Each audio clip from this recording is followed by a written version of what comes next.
Au Palais Royal de Bruxelles, chaque matin commence dans la régularité des gestes et des bruits retrouvés.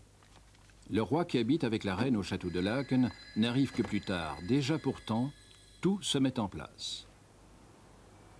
Le courrier se partage entre documents officiels, journaux et lettres de particuliers. Ah, merci Alphonse.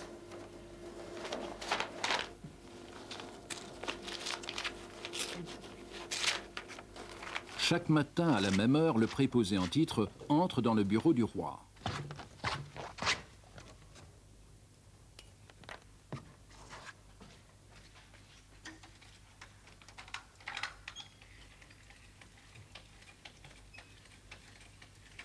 Johnny, l'huissier du roi, est là qui veille à la parfaite ordonnance de ce lieu de travail et d'audience.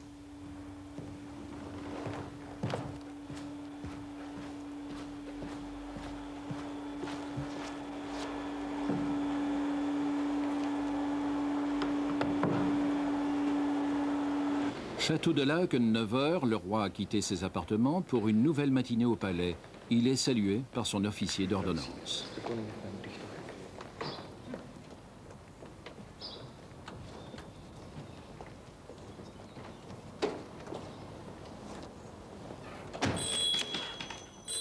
Allô, oui? Oui, le roi quittait Laeken. Oui, merci. Bonjour, monsieur le chef de cabinet. Le roi vient de quitter Laeken. À votre service, monsieur. Bonjour, général. Le roi a quitté Laken. Goedemorgen, meneer de grootmaarschalk. De koning heeft Laken verlaten. Tot uw Bonjour, dienst. colonel. Le roi a quitté Laken.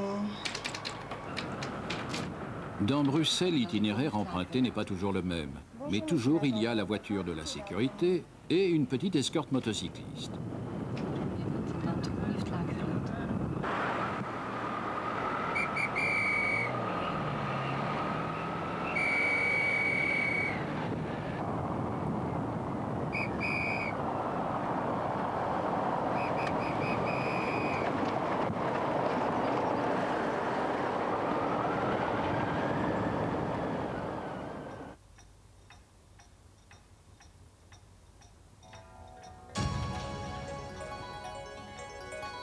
Premier visiteur, le chef de cabinet du roi. Jacques Van Ypersel de Striou apporte les dernières informations de la nuit, nationales et internationales, de même que les nouveaux dossiers de la matinée. Et voici que le 5e roi des Belges assume de nouveau ce rôle et cette mission qui lui appartiennent depuis si longtemps et qui font de lui le continuateur de la dynastie que fonda en 1831 Léopold Ier. Je jure d'observer la Constitution et les lois du peuple belge, de maintenir l'indépendance nationale et l'intégrité du territoire.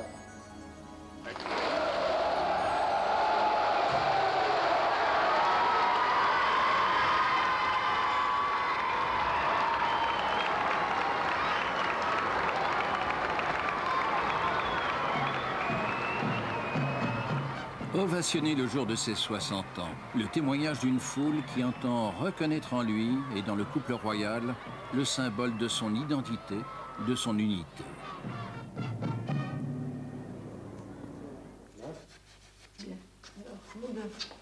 Toi, tu choisis le rouge. Je suis sûr que vous voulez jouer contre moi. Oui, oui. Oui.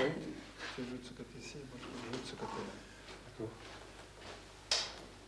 La vie privée et la dimension humaine ont gardé elles aussi toute leur importance. Et même dans le jeu, voyez la manière, calme, précise et sûre.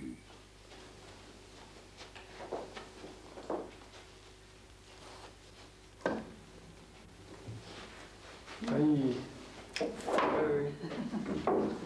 À des instants comme ceux-ci, sans doute arrive-t-il au roi de repasser en mémoire ces images d'autrefois, de revoir l'enfant qu'il fut.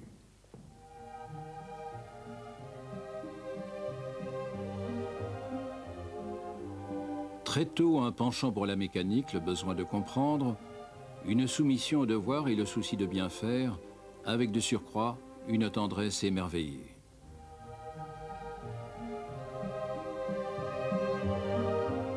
En 1939, 3 garçons allaient être choisis pour devenir, jusqu'à ses 14 ans, ses camarades de classe de jeu et de scoutisme. L'un d'eux aujourd'hui n'a pas oublié. C'était pas un prince, c'était pas un roi, c'était un compagnon comme un autre, un peu réservé, très sensible. L'école était très sévère, très bien, et tout à fait bilingue, c'est-à-dire que 3 jours par semaine, on avait un professeur, M. Palin, qui nous donnait des cours mathématiques, biologie, géographie, etc., en flamand. Tout était en flamand. 3 mots de français pendant ces 3 jours, on allait au lit à 8 heures. Punition, donc sévérité, c'était la poigne. Là. Et après ça, c'était 3 jours, un professeur qui nous donnait le latin, le français, etc. Et c'était un bon élève? Très sérieux. Il n'était pas toujours premier, moi non plus d'ailleurs. Au début, il n'était pas tellement sportif, mais à la fin, oui. Il est devenu? Il est devenu très sportif. On faisait du ski, beaucoup de bricolage, beaucoup de promenades dans les bois, grimper aux arbres.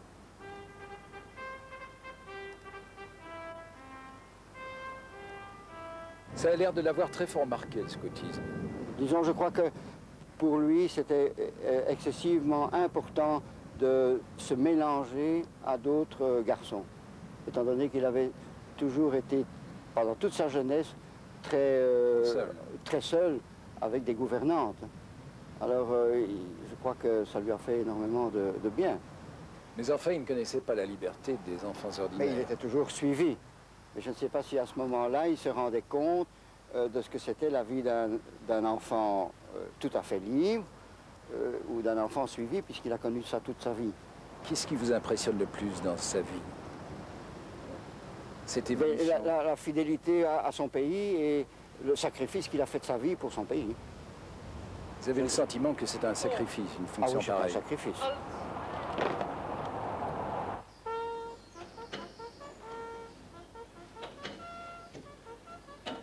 Il en est ainsi depuis 1951. Chaque matinée, en compagnie de son chef de cabinet, le roi passe de longs instants à discuter des questions d'actualité, à envisager des rencontres, à examiner les pièces soumises à sa signature.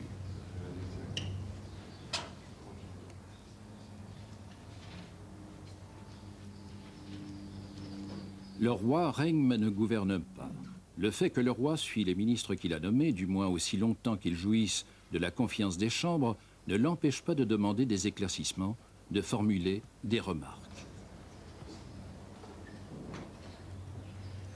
Certes, la naissance des communautés et des régions aura, en enlevant des compétences au pouvoir central, allégé le volume des textes soumis au roi.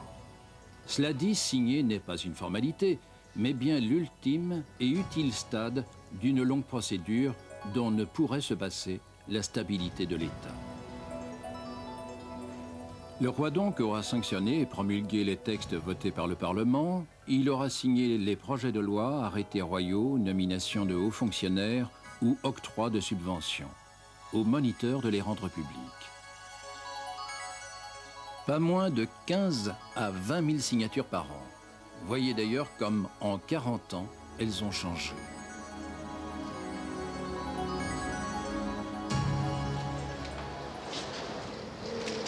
Monsieur Martel, je vais présenter votre démission au roi. Et vous avez dû constater l'échec. Je donne la priorité au roi. Démission, dissolution des chambres, formation du gouvernement, à ces moments-là, le roi se retrouve quasi seul, constitutionnellement à découvert. Le Palais Royal a diffusé un communiqué dans lequel il est dit que Sa Majesté le Roi a refusé la démission du gouvernement. Lors d'une crise, il a un pouvoir d'orientation. Il joue un peu le rôle d'aiguillage, si vous voulez. C'est-à-dire que c'est à ce moment-là, c'est vrai qu'il sort de son rôle traditionnel qui est infiniment discret et où il peut prendre des initiatives qui ont un caractère personnel. C'est-à-dire qu'il nomme un informateur, il nomme un formateur, lesquels vont faire le travail de négociation.